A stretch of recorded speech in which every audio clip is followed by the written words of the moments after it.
started. So before we begin, as always, I want to remind you that after our talk today, we'll have a reception just across the hall with food and drinks and a chance to chat with our speakers. So please join us for that if you're able to. Our speaker today is Mr. Jeff Meshach. Jeff received his Associate of Arts degree in Wildlife and Fisheries from Garrett Community College in 1982 and his Bachelor's of Science degree in Wildlife Resources from West Virginia University in 1985. A college buddy got him interested in raptors, and from this, he heard about what was then the Raptor Rehabilitation and Propagation Project, which is now the World Bird Sanctuary. From his beginnings there as an unpaid intern, he gained knowledge in rehabilitating injured birds of prey, training and presenting birds in educational programs, participating in wild bird studies, and banding and placing transmitters on birds. He is currently the Deputy Director for the World Bird Sanctuary, and I'm really excited to have him here as well because of my own postdoc work with the LEC. So Jeff is working closely with the Forest Park Living Lab Project to study the raptors in Forest Park. So with that, we'll have Jeff take it away. Can I see that? That was a piece of paper. That was a lot of information, and there's like no way I can read this. Just so you all know, that was pretty amazing, Stella. Thank you. Hello, everyone. I'm so glad to be here to talk with you today about two of my favorite subjects: World Bird Sanctuary, of course, where I've been working for almost 38 years now, and also birds. And so cool that they certainly go hand in hand.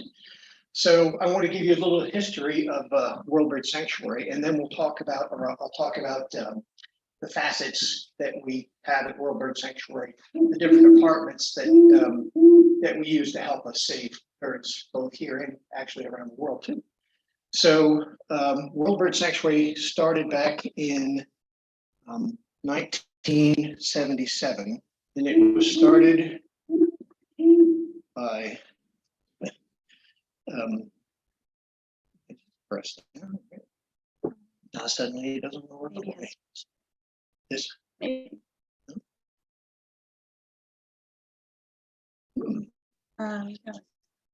Oh, okay.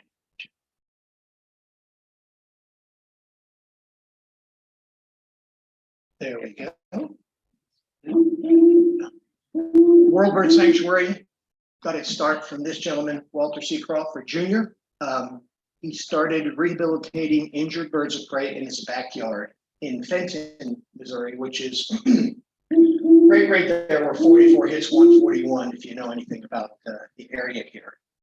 And he started working at the zoo right after he got back from Vietnam. So he worked at the zoo for about 10 years before he went off and started World Bird Sanctuary. And he became very good friends, and maybe many of you won't know this name, but Marlin Perkins. Marlin Perkins was his name. He was the director emeritus at the zoo. Walter started back in the late, actually early 70s. This is when he started working at the zoo. And he got to know Marlin Perkins, who was the host of Wild Kingdom, which back when I was 6, 7, 8, 9, 10, 11, 12, religiously watched that wildlife show every Sunday night at 7 o'clock in the Eastern United States. Pretty amazing that Walter got his start, or became very good friends with Marlin Perkins. And Marlin Perkins told him right from the get-go that you really don't belong in the zoo field, Walt. You should be out doing your own thing. And he took Marlin seriously with that and started his own organization. Back then, he called it the Raptor Rehabilitation and Propagation Project Incorporated. And again, started out rehabilitating injured birds of prey, then quickly moved to propagation, especially with endangered species. Back then, it was the Cooper's hawk. Believe it or not, if anybody knows anything about the local raptors here, Cooper's hawks are really common right now.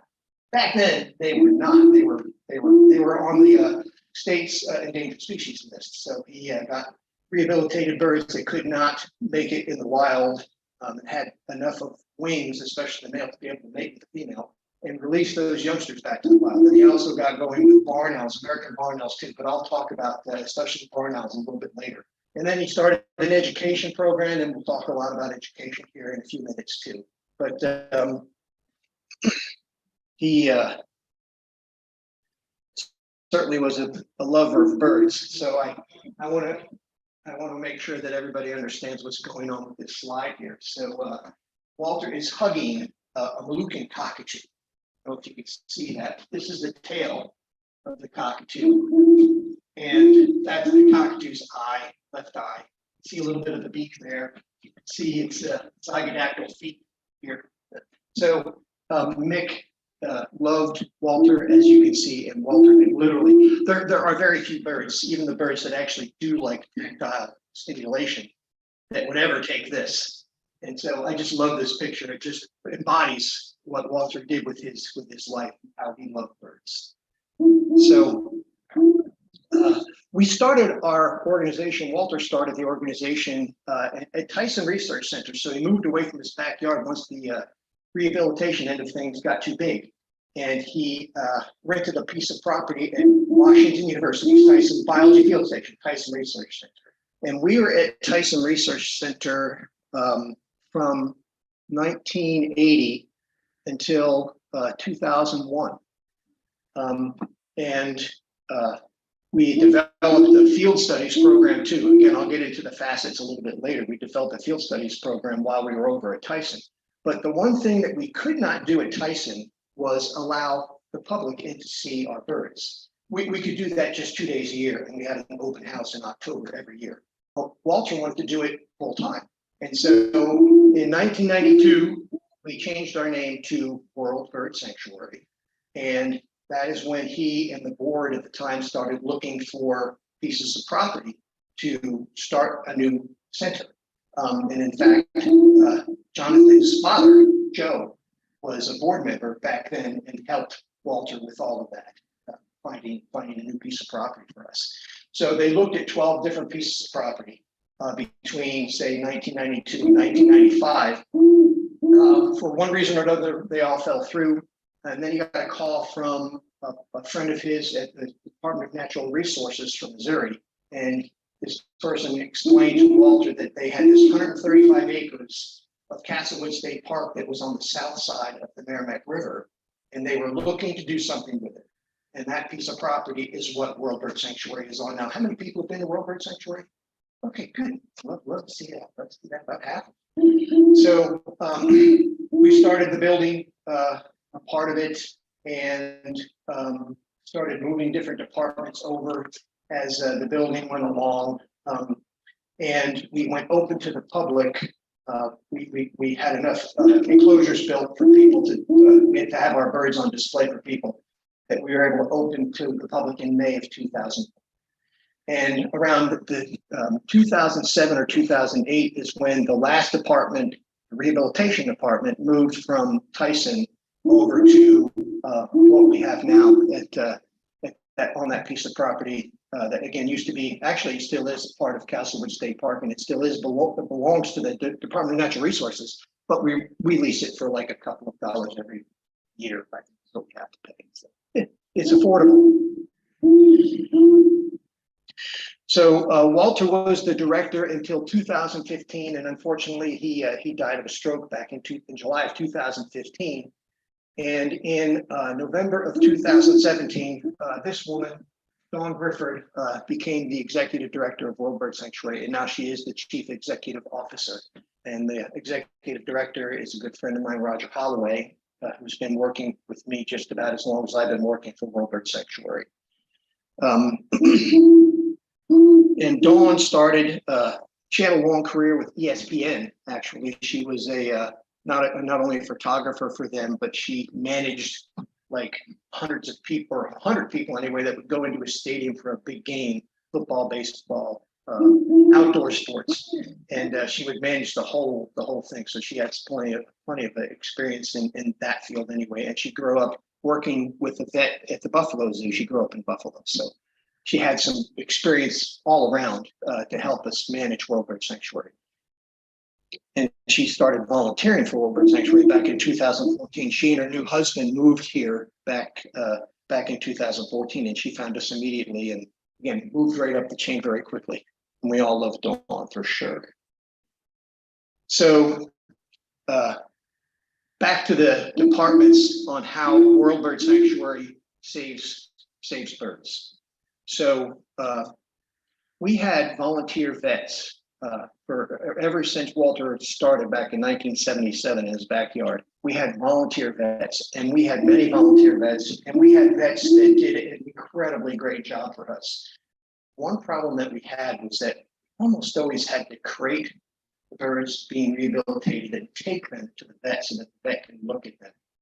So that in itself is quite the stressful situation for a wild bird to have to put it in a crate and take to a vet and travel with it and everything. So, but we just couldn't afford to have a full-time vet until 2019. And in September of 2019, we hired Dr. Allison Doherty, and she has been our full-time vet ever since. And not only did we hire her, but now we have a full-time staff of 5 other people that help with the rehabilitation end of things. Back until just a couple of years ago, we relied on the public to bring us injured birds of prey. They would, we coached them on how to put a jacket or a blanket or something over the bird, use gloves, get the bird into a crate or a box or something and get it to us. Now we have a team of volunteers stretched all over the greater St. Louis area, and all we have to do is call them wherever we get the call from the public. There's an injured bird of prey here. Cell phones have helped me immensely too. Instead of going 20 miles to pick up a pigeon, we now know, cell phone, take a picture. Yep, that's an injured red-tailed fox. And so we can send a volunteer to get that bird who's trained in getting the bird. So just a great thing that we've been able to incorporate volunteers even more so to help us with our injured birds of prey. Can anybody guess the #1 reason we receive injured birds of prey? And this is like, if I had to be interrupted, this is like the perfect interruption. and you'll be seeing Cecil here in a while. Can anybody think of what the #1 reason that we receive injured birds of prey? Exactly. Collision with human-made objects and vehicle is #1 on the unfortunate hit list. And can anybody, here's even a tougher question, can anybody think of the most common bird of prey that we get, that we receive? Last year, we received 629 injured birds, and 202 of the 629 was one species. Yes. It's not a red tail, but they're fairly high on the list. It's the barred owl, B-A-R-R, barred owl. About 10 years ago, their population, for whatever reason, exploded. And we've had way more barred owls than any other species. Again, hard for me to explain, but barred owls are the #1 species that we get in. And yep, hit by cars is #1. So yes, we continue to, we have a state-of-the-art vet clinic now. We've got great equipment now. Our board of directors went in and got us a great X-ray machine just recently. And so we do all of our own blood work, our own fecal work there now. And it's worked out really nice having that full-time vet for sure. So the great horned owl left, probably struck by a car, and almost always head trauma, some sort of head trauma. Sometimes it's worse than others. I don't know if this great horned owl did it or not, but and sometimes they do recover and regain their sense of balance, and his head comes back and tilts in the right direction. If we cannot get a common bird of prey back into the wild, and if the federal government gives us actually many chances to do that. 90 days we have to report. If a bird is with us for more than 90 days, we have to report it to the federal U.S. Fish and Wildlife Service that we want an extension if we really think the bird is going to make it. Sometimes it's not obvious. Other times it's very obvious that a bird's not going to make it. We have to euthanize the bird if we know it's not going to make it in the wild. We can. There's a network of organizations around the country that are always looking for the right injured bird of prey so that they can use it for and train it for education programs or display. And so we can get permission to keep, say, a red-tailed hawk that's got maybe one or two of its fingers missing a few primaries out here on the right wing, would not be able to survive in the wild, but still would be able to do really well on the glove. And I'll talk a little bit more about training once I have one of the birds on the glove. But so we can apply for permission and get that through all the permit work, get that bird to an organization that can use it for education. But if it can't be released back to the wild and it's a common species, we do have to move it. And then the bald eagle, always have to talk a little bit about lead poisoning. So especially eagles, I've actually seen over the last few years a lot of red-tailed hawks feeding on dead animals. But bald eagles and golden eagles, and probably most other birds of prey, birds are way more sensitive to lead poisoning than mammals are. So it just takes one. I don't want to assume everybody knows about the shot size, but basically one lead pellet that's about the size of a BB, it gets into the digestive system of a bird of prey, it will kill it. And the lead shuts down, once it's digested, gets into their blood, it shuts down their central nervous system. So the birds eventually die of suffocation. So it's a terrible thing to have to watch. And it is a curable thing too. We only have one state in the country so far that has banned all lead from hunting ammo, and that's California. But we're hoping that one day we can get more and more states to do that, or at least more and more hunters to understand that it's not that big a deal to switch from lead to a non-lead or a lead alternative bullet or copper. I am a white-tailed deer hunter, and about 11 years ago, I switched to full copper bullets, and I'm a happier man.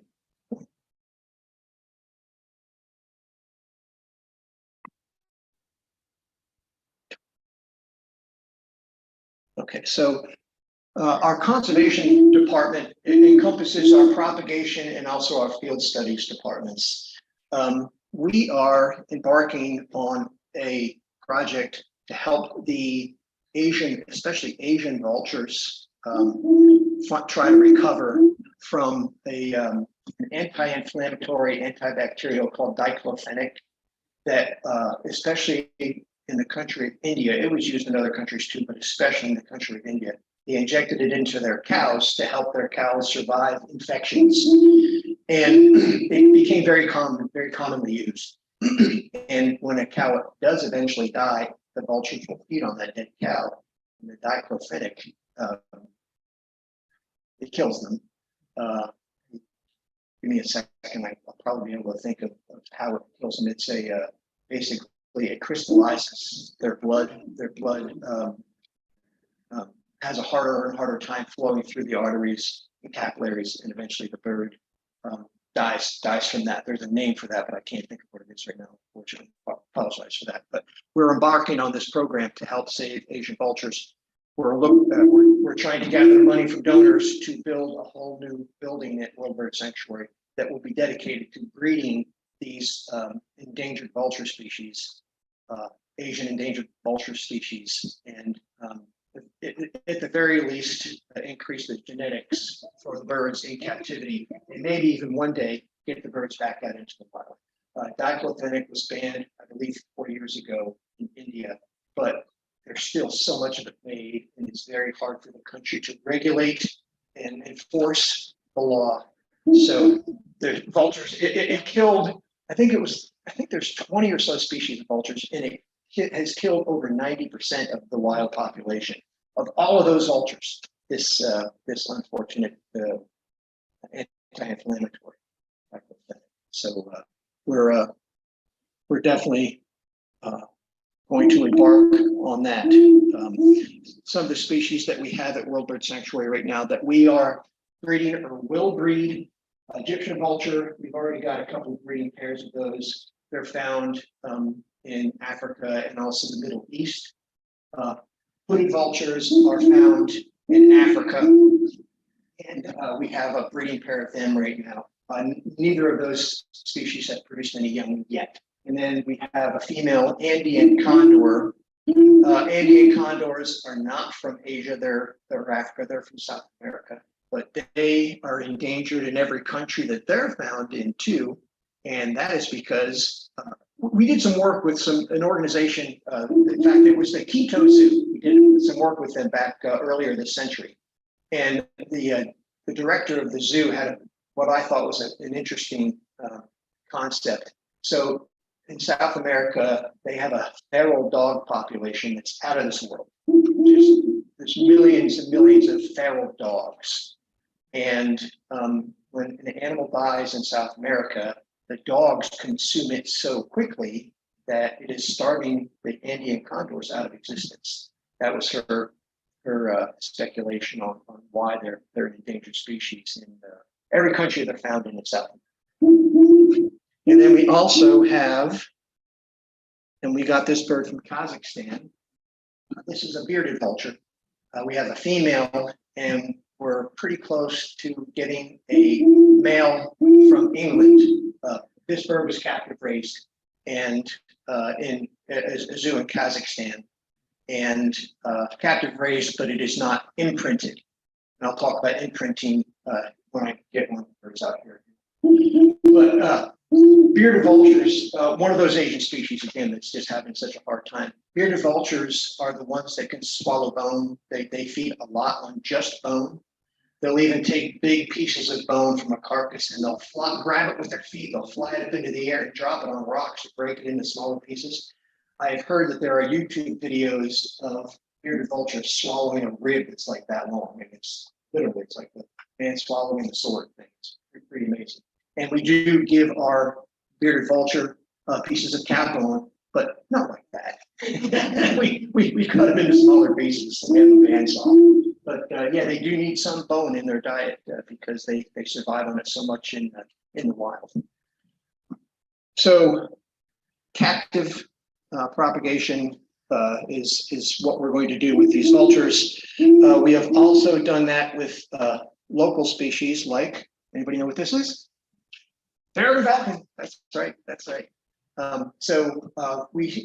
World Bird Sanctuary is credited with bringing the peregrine falcon back to Missouri as a breeding species. I started with World Bird in 1985, and I immediately got on. That was the first year that we hacked peregrines in St. Louis, right in downtown St. Louis. Back then it was called the Pet Incorporated Building. Now it's called the .400 Building. It's apartments now. But I got on that team just a few weeks after I started with World Bird Sanctuary and literally fell in love with this species. I'm the lucky guy that gets, that's me. I'm the lucky guy that gets to band all of the wild peregrine chicks in the greater St. Louis area every year. So coming up here in mid-May is basically my Christmas. So this bird, very close, well, it's actually very close to St. Louis University, not Washington University. But this bird breeds at Washington University's medical school, which is the building that it uses mostly for its nest is called the West Building. And this particular female has been the female of that pair since 2015. She's had two males over that span. Her name is Aurora. You might not be able to see as well, but on her left leg there is a band. And that band is, there's one on her right leg too. The one on her right leg is a United States Geological Service silver band. And then the one on her left leg is what's called an auxiliary band. And that band has two color fields, and it's black over green with this peregrine. And in the black field, there's a sideways Y, and in the green field, there's a sideways X. So I know all of the history about this bird. And she was nicknamed Aurora when she was banded atop the Mayo Clinic in Rochester, Minnesota, back in 2008. And what she did for her first 7 years of life, nobody may ever know, but I know Aurora very, very well. She is a very protective mom. And at this particular nest, she's got 3 locations that she can use right there at WashU's Med School. This one is on the pediatrics building. And when we have to go out to extract the chicks from the nest to band them, I have to be very careful, let's just put it that way. You can see I've got all the PPE on. And she comes streaking in 1,000,000 miles an hour. It is so impressive to see. It's just unbelievable. But we extract the chicks as quickly as possible, get them banded efficiently, and get them back into the nest as quick as we can, so that she doesn't have to be attacking me too terribly much. I know of 8 pairs in the greater St. Louis area, and I can get to 6 of those nests. The other 2 are on bridges. Question. But back to the history, just a little bit more of the history. So in 1985, we started hacking captive raised peregrine falcons to the wild. Hacking is taking a captive raised bird, raising it correctly, putting it in a box before it can fly so that it becomes imprinted on the box. The box becomes mom because it gets all its food there. Then after we know that the birds can fly, we open up the front of the box, we put bands on them, we put transmitters on them, and they're allowed to fly to start gaining their skills that they will need as young peregrines catching their own prey. They start to gain those skills, and it usually takes anywhere from like 4 to 6 weeks for them to start catching their own prey. And but they continue to come back to the box for food. They can't catch their own food again for 4 to 6 weeks, so they continue to come back to the box because they were imprinted on the box. The box basically becomes mom. They know that there's food there. So as they're gaining their flight skills, they still come back, and we feed them Coternic quail, which is the domestic breed. And we also, back in 2001, we started banding songbirds, and we have a permit to mist net and band songbirds. Anybody know what this species is? Anybody know their songbirds? What's that? Blackpoll. You are right. Who said that? Thank you. Nicely done. It's a blackpoll warbler. These warblers, there are several species that nest in the greater St. Louis area, but most of the warbler species are coming from Central and South America, where they spend the winter. They're blowing through the St. Louis area anywhere from like April 15th to May 15th, and they're heading for further northern forests to have their young. And blackpoll is one of them. They nest, I believe they nest in the northeastern, up in northeastern Canada and northeastern United States. But obviously we caught this bird here, St. Louis. I'm not exactly sure what year it was. But we've been doing that since 2001, and I believe our best year ever, we caught between 600 and 700 birds that year, that we put songbirds that we put bands on. How do we catch it? Okay, we set up mist nets, and the mist nets are basically just in the woods there at World Bird Sanctuary. We just stretch them. I think we had 25 or so nets. They're let's see, 12 meters long. I think they're the longest ones, 12 meters. And they're about 9 feet tall, pretty close to the ground, up to about 9 feet tall. And we just have them in places where we know the warblers are going to be passing through. They can't see it. It's literally called a mist net because they can't see it, and they fly into it and they get caught in the net. We check the nets like once every 15 minutes. And take lots of measurements on the birds, try and sex the birds. Usually that's fairly easy, especially when they're coming through in the spring. They're in their breeding plumage. The males are in their breeding plumage, so we can tell the males and females pretty quickly. We weigh them, try and age them. That's a little bit trickier before we put a band on them and we release them back to them. And another species that we work with and have been working with for about 10 years. Anybody know this species? It's a saw-whet. Very good. Saw-whet out. Yep.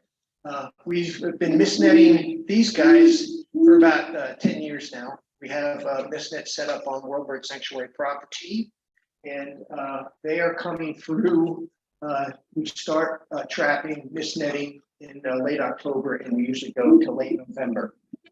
And I think our record here for saw-whets is right around 25 individuals. But yeah, they're one of the smaller owl species. I believe there's still 3 other owl species that are smaller than saw-whets that live here in the United States. But one of the small species and highly migratory. we caught a bird that was banded in northern Ontario about 5 years ago. It was banded in northern Ontario as a chick in a nest box, and we caught it on its voyage south. It had already traveled, well, I think it was right around 1,000 miles to get to us. Nobody knows exactly how far, how much further south that they go, which is again why we're putting bands on them. Hopefully, we'll figure that out. Banding birds is just basically trying to increase your knowledge on the species if those bands are ever returned. Pretty small species, a pretty small percentage, I should say, are ever returned. But what you can gain from that small percentage is pretty amazing. So barn owls. Barn owls is the other species. I said Cooper's hawks earlier that Walter was breeding back when World Bird Sanctuary first started. He was also breeding American barn owls because they were an endangered species. And he started, got some money from the state, and he started gathering injured parents from lots of different organizations. Further south you go in the United States, the more common they are. But especially up here, we rarely see a barn owl. Southern Missouri, it's a different story. There's lots of barn owls down there. And the barn owl was taken off the species of special concern, of conservation concern list just a couple of years ago. And we were able, we continue to release youngsters that we hatch at World Bird Sanctuary, hack them to the wild.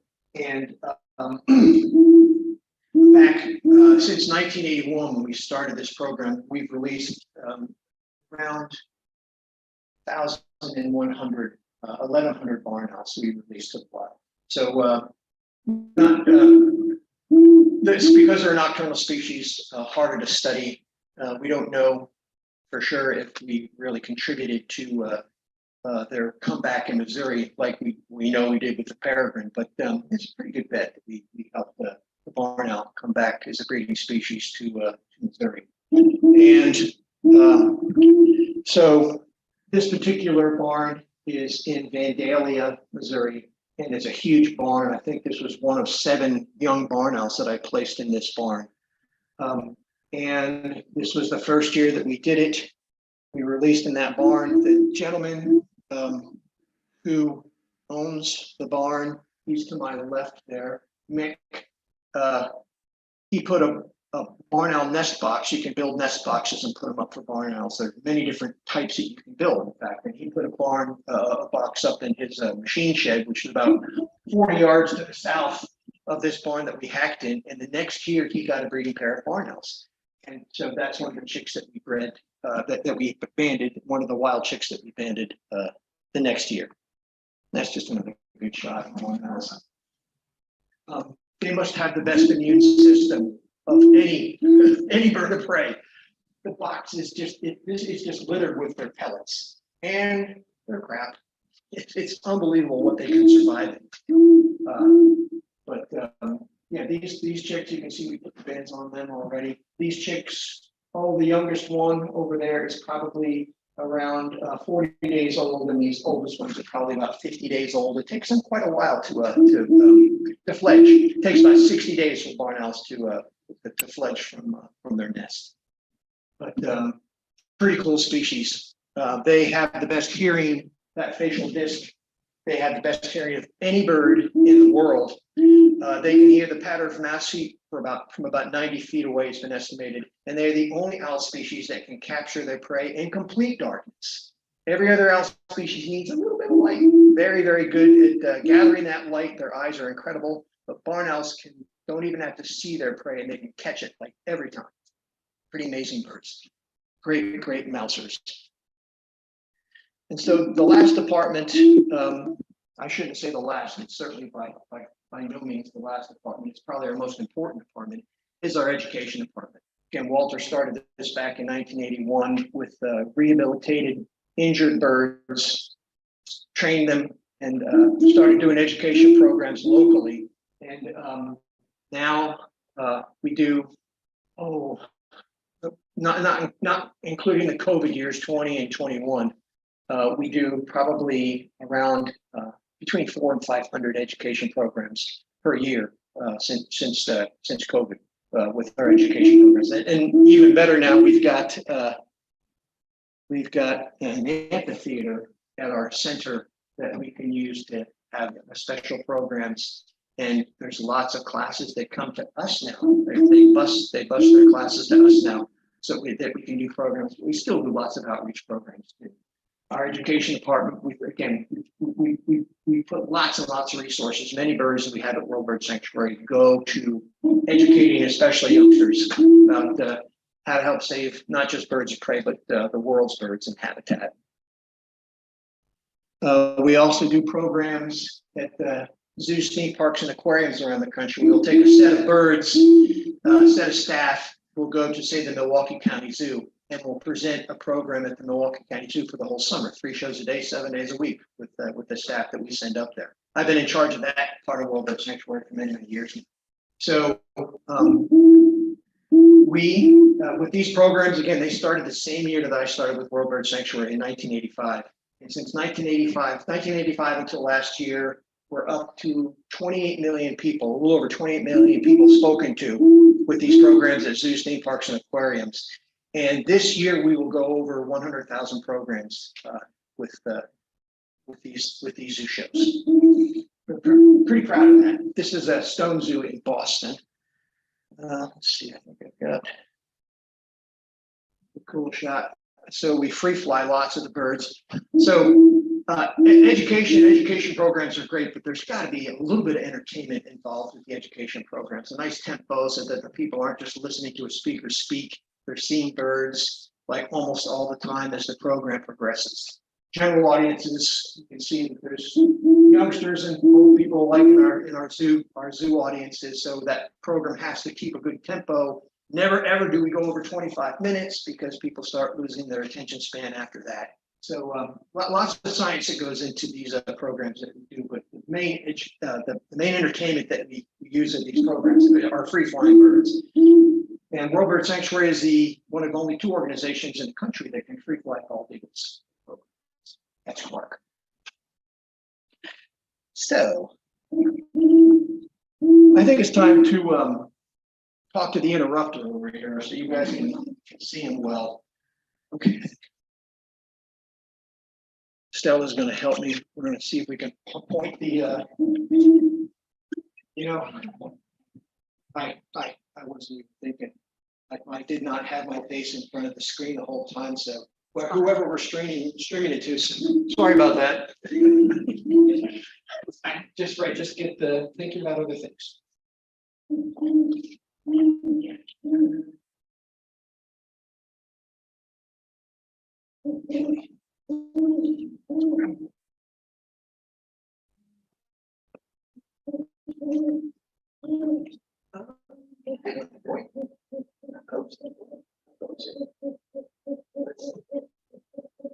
Oh, there you go. Come on, let's see it.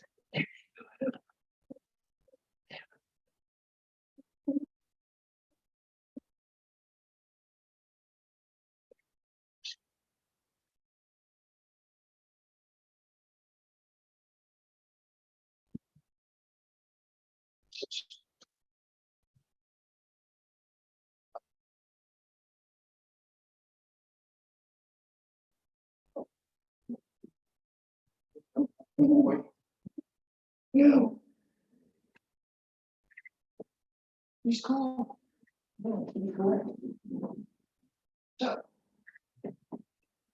So, one of the reasons I brought Cecil is because I wanted to talk a little bit about what Stella and I and others do at that looks pretty good at Forest Park, the Forest Park Living Lab. So a year ago, October, we were able to catch one of the female great horned owls in Forest Park with a transmitter on her, and she gave us some incredibly great information. Nobody knew how far she flew in a night, how many miles literally that she flew, or how far away she got from her nesting territory, or how big her nesting territory actually was. But she gave us some, the transmitter gave us some great information. Could not catch the male and get a transmitter on him, but what she gave us is pretty cool.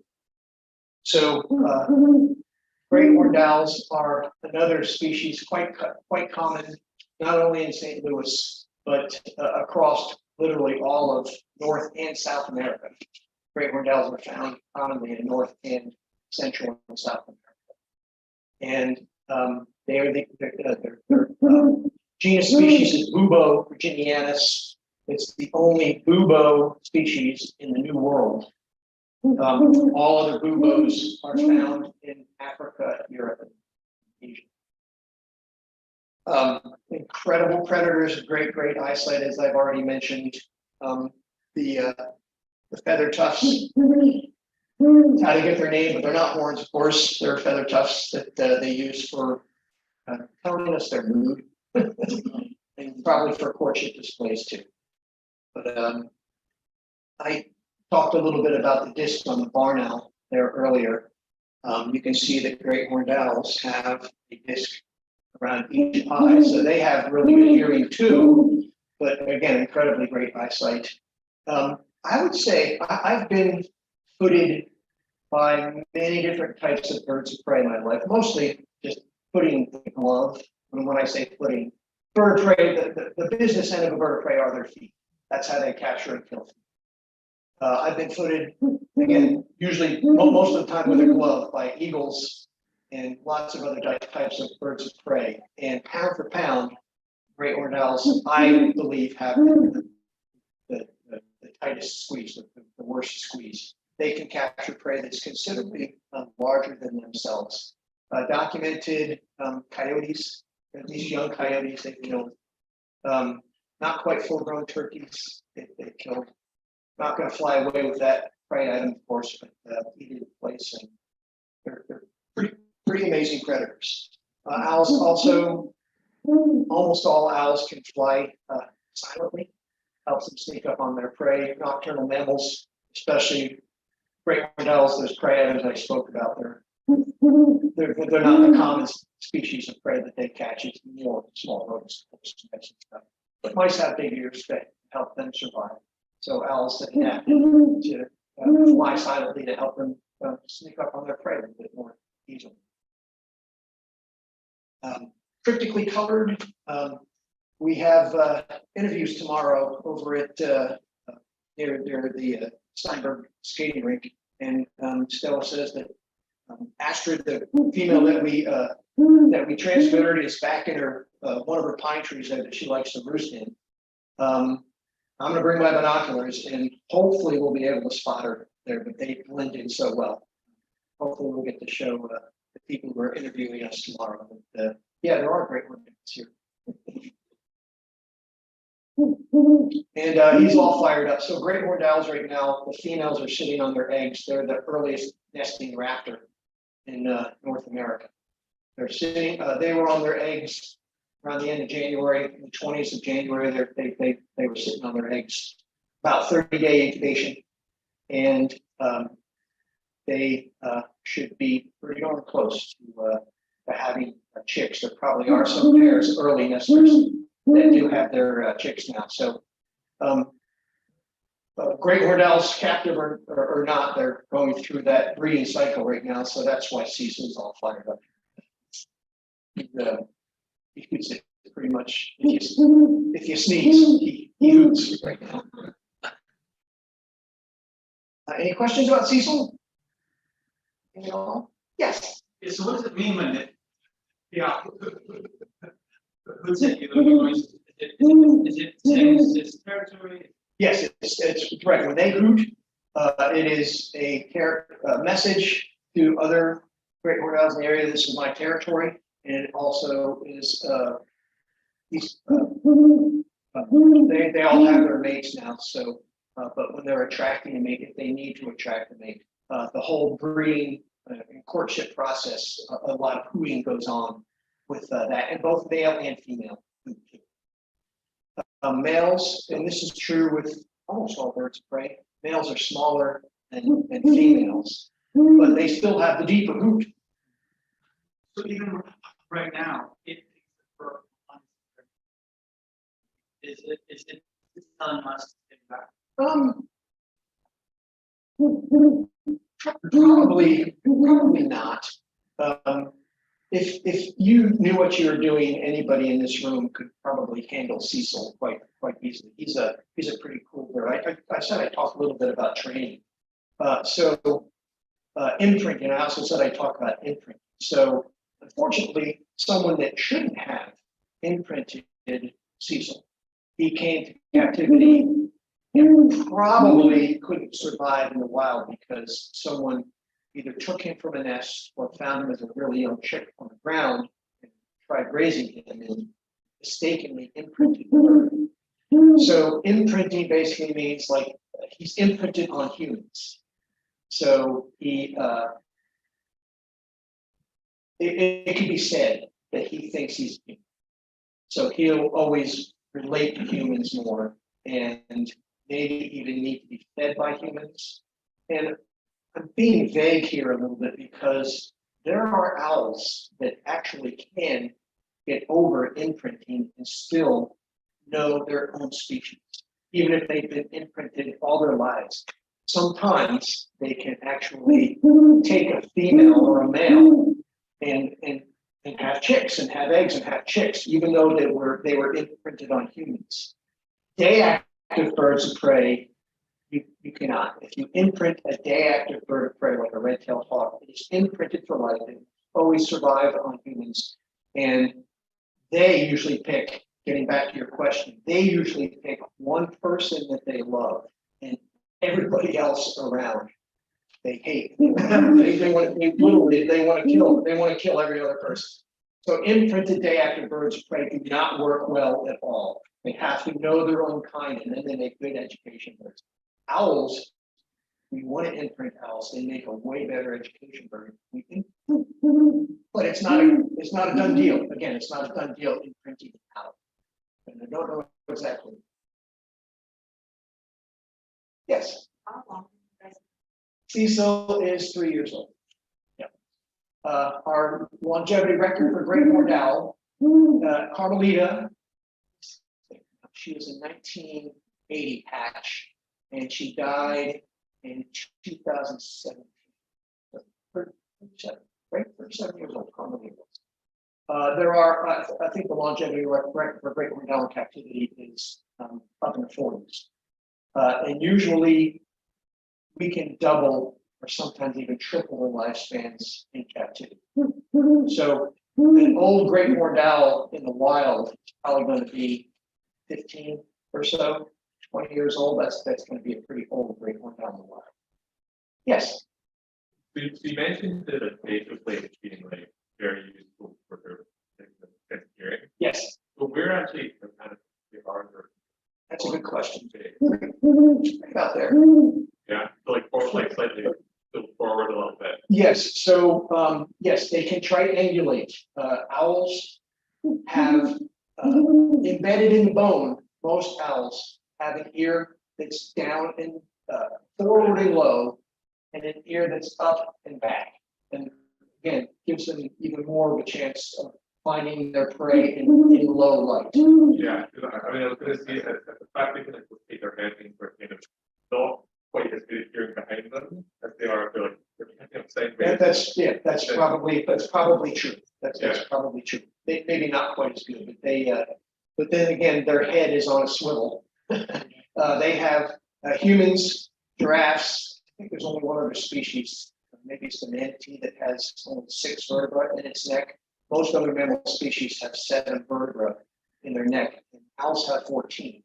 And the way that the vertebrae sit on top of each other allows them to rotate their heads 270 degrees. So Cecil, he can keep going around this way and look at me over this shoulder. So, and that's a compensation for their eyes. Their eyes are so huge to help them gather little light that they don't have the muscle. There's no room in the sockets for the muscle necessary to move the eyes back and forth and up and down like we can. They're always looking right straight ahead. So the swiveling head, the neck, the very flexible neck helps compensate. Yes. How has the increase in barn owl populations affected local populations of gray ones? I'm sorry, say that one more time. So you mentioned earlier that barn owls have been increasing the last 10 or so years. Yes. How has that impacted the population of great horned owls? If anything, great horned owls will prey on barred owls sometimes. So maybe it's increased the population. I'm not sure about that. It's a good question. It doesn't seem to have affected any other species that we know of. Any other day active or night active. Right. Sure, it doesn't seem like it's affected the mouse population. I've got snap traps all over my house and it still isn't. Yes. Okay, this is really enjoyable. I'm going to take us off the owl train for a minute. I was curious about what you said about earlier about finding breeding pairs, other rehabilitation. And you're saying that perhaps you have one male bird and another female bird, and you have to. Excuse me, I'll be right with you.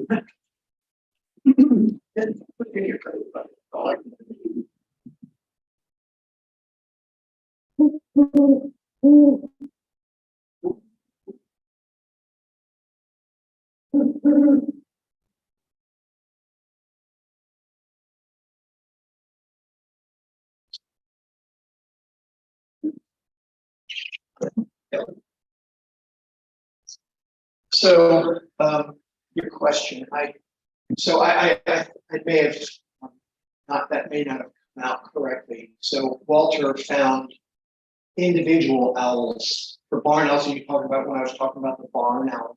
I was just curious in general. I think you mentioned in some cases you have one, like say a male for an endangered species, and you're looking for a female to establish a breeding pair. Yeah. And I was wondering, how does that actually? How do you coordinate that? Is there, do people tend to be sending birds to the World Bird Sanctuary to establish that? Is there some horse training or like what do you do? There's a big coordination on it, depending on the species and how endangered it is, and especially with zoos, AZA accredited zoos, AZA, American Zoo and Aquarium Association, and many zoos across the country are AZA accredited, and there's a breeding program for king vultures, which used to be found in Florida. Now they're only found in Central and South America. For the picture of bearded vulture, there's a breeding coordination for, again, the more endangered the bird is, there's big coordination in that, so that the genetics stay sound, they don't get, we're not breeding a sister to a brother. It's pretty important that genetics stay separate and known. So Sounds almost like organ transplant. yeah, it's probably a good analogy. Yeah. Yes, I have one other bird I'm going to get up. I'll take one more question before I get out. I don't want to get into my bird. No, that's your thing. I have a sort of very broad question, multifaceted. Can you talk about a little bit, like you talked about the peregrine falcon sort of reestablishing in St. Louis? Can you talk about bird populations increasing in cities? Like, is that something that's happening? And, it seems like there's an increase in light pollution, an increase in car noise, and yet potentially also an increase in bird populations in cities. How do those things go? At least some bird species, yes. You know what? You brought up peregrine. That's what I had to do. Great. Let me get out the peregrine. I will answer that question. That's a good question. Might as well get a bird on. Not the greatest person to be looking at. You always want to see a bird rather than me.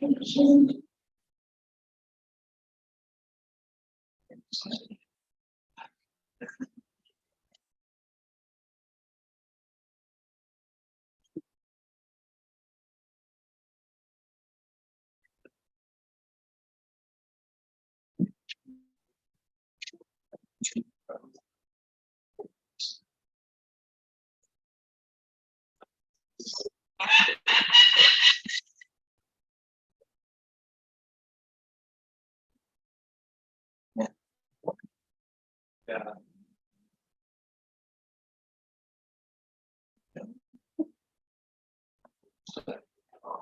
This is a male peregrine falcon, and he's got a pretty cool story. I'll tell you about in a little while. Solo, we called him. Solo's 6 years old now.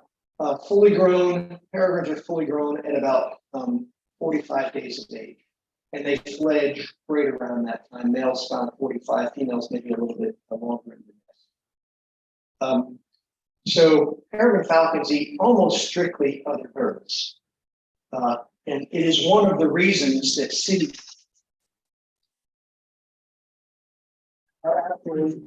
they wear their emotions on their sleeve for sure. Peregrines do.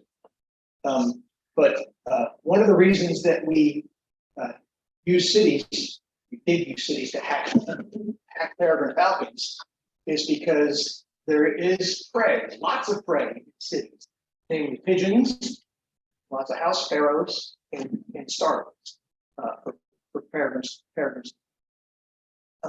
As fast as they are, peregrines are the fastest animal in the world in a dive after their prey. And there was some scientific work done on how fast they can go. Fastest ever recorded was 261 miles an hour in a dive. That particular bird wasn't after prey, it was after a lure that its skydiving owner had let go as he was skydiving. The lure speeded on past him. And the peregrine that was released from the plane after the owner of the peregrine had fallen 1,000 feet was released from the plane, and the peregrine streaked by the owner to capture the lure. And when it streaked by the owner, he had one of those guns that was able to block the bird back. And he did it many, many times. 261 miles an hour was the fastest guy. So they're incredible. Every bird, in my view, is an athlete, but peregrines are a few notches even above the most athletic bird that you can think of. They have these big yellow long-toed feet that help them grab slippery feathers, and they capture their prey in flight. Of course, almost always they capture their prey in flight. I mentioned there are 8 breeding pairs in the greater St. Louis area, and a couple of those pairs are at power plants. The Labadee power plant. In fact, I just was telling Stella earlier, there's a camera on that nest box out there that will eventually go live once they have eggs, but the male was there today. But so Labadee power plant, Fortis to Sioux power plant, and Rush Island power plant south of St. Louis, they all have breeding pairs of peregrines. And so the peregrines like to sit in a place that's high above a big open expanse, whether that be field or a big body of water like a river. The power plants are almost always along rivers. So it's the perfect place for peregrines to not only breed, but also hunt. So they don't like to show off their silhouette, so they won't like sit like right on top of a stack, but they'll sit in a place where other birds can't see their silhouette. And they'll wait for, say, woodpeckers, especially flickers quite a bit. They'll wait for a flicker to fly out across the river, wait till it gets to a point where they think they can catch it before it gets to cover. And that's where they put on these spectacular dives to capture their prey. So they have strength in their feet for sure, and probably kill a lot of the smaller birds if they capture rodents and other manhunters. But the bigger prey items like pigeons, they have a special notch in their beak called the tonal tooth in the upper mandible, and they use that tooth to sever the neck, sever the spinal cord to kill them. I told you I'd tell you a little bit about Solo. So we have a breeding pair. We have a breeding pair in Clayton, and they nest on the most years they nest on. It's called 101 South Hanley. It used to be called the Interco building, big silver building, and it's probably about 15 stories tall. But they've also nested on the Fifth Third Bank. I think it's just called the Business Bank Tower. And one year they nested on there, and the female was sitting on eggs. The male usually comes in 2 or 3 times a day to give the female a break on nesting, on incubating the eggs. And so the female was out at this particular time. Don't know what happened, but he got hit by a car. And how about we move over? See, this is-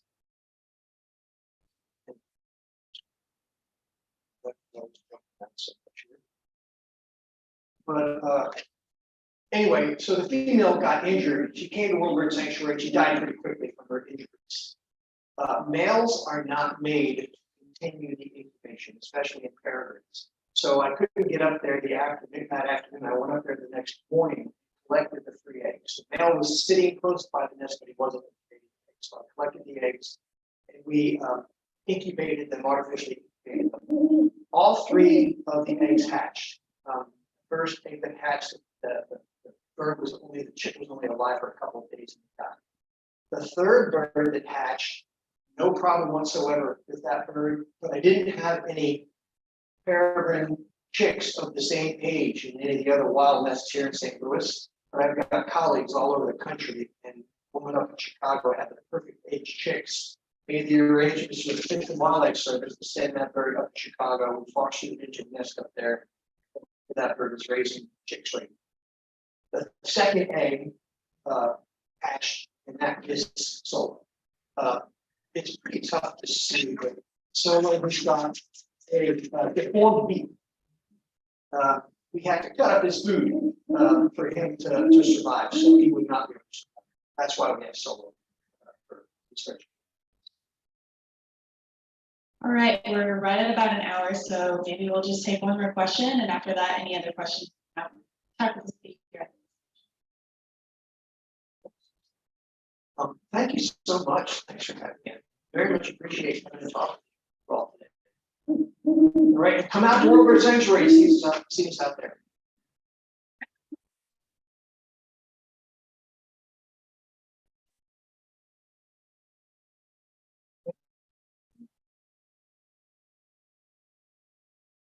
Yep.